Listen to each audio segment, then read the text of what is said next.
Now, Alderman Raymond Lopez of Chicago's 15th Ward.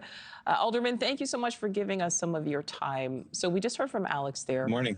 From your perspective, what do you think the impact will be of this new administration on illegal immigration here in Chicago specifically? Well, I think what we're going to see, Nichole, is an effort to get rid of those individuals who choose to engage in criminal behavior once they are here in our country and in our city. And we're seeing a lot of political theater right now, both from the governor and from our mayor, trying to make Donald Trump the boogeyman, because that's what they're going to need to sustain their political careers moving forward.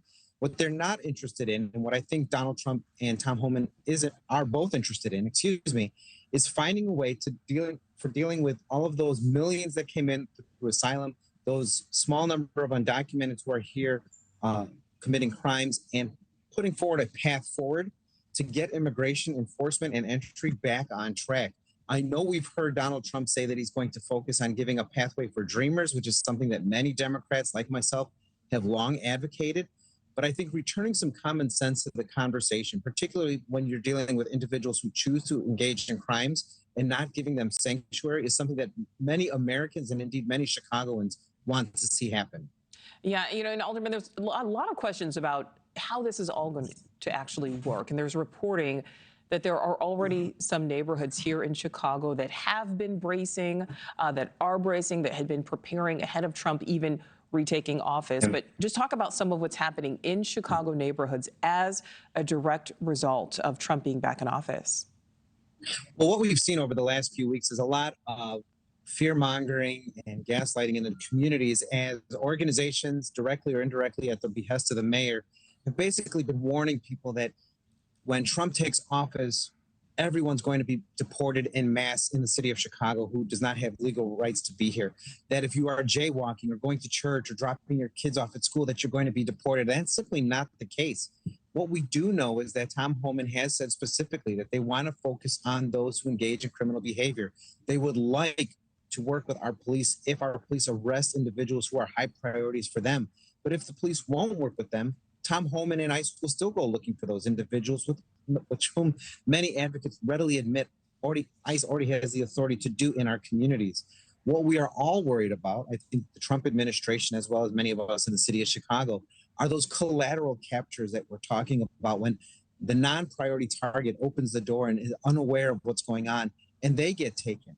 There are tens of thousands of people who mind their business, follow the laws every single day, who are going to get caught up in the politics of the moment as we wait to see how to move forward.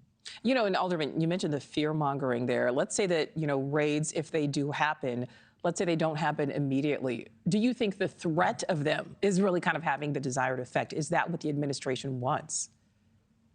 Well, I don't think necessarily that the administration is trying to engender fear when they say that they're only coming looking for the 300 individuals or so in the city of Chicago to start with that are committing dangerous crimes.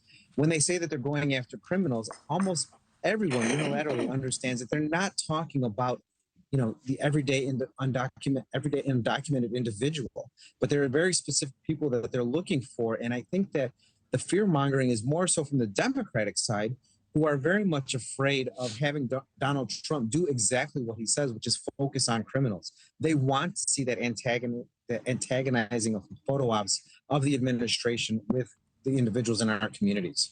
My last question for you, Alderman, there's kind of this narrative that all of Chicago is fighting back against this new administration, but there are plenty of people in the city who really had come to resent its status as a sanctuary city. How do you think the city realistically proceeds in the weeks and months to come?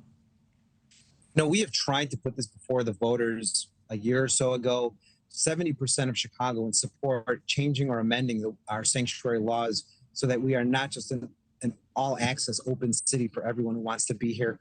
And I think that is something that is lost on this administration, that when you look at what's going on, the sentiment has changed, the mood has changed, and people want some common sense in our laws, and they're not getting it from this administration. We will continue to make the effort to put some common sense in our welcoming city laws so that we can work with our federal partners when people choose to engage in criminal behavior, because we're not going to fix the immigration system here in the city of Chicago, but we can address how people act once they are here. Chicago Alderman Raymond Lopez. Thanks for watching. Go to joinnn.com to find News Nation on your screen. And don't forget to click the red subscribe button below to get more of News Nation's fact-driven, unbiased coverage.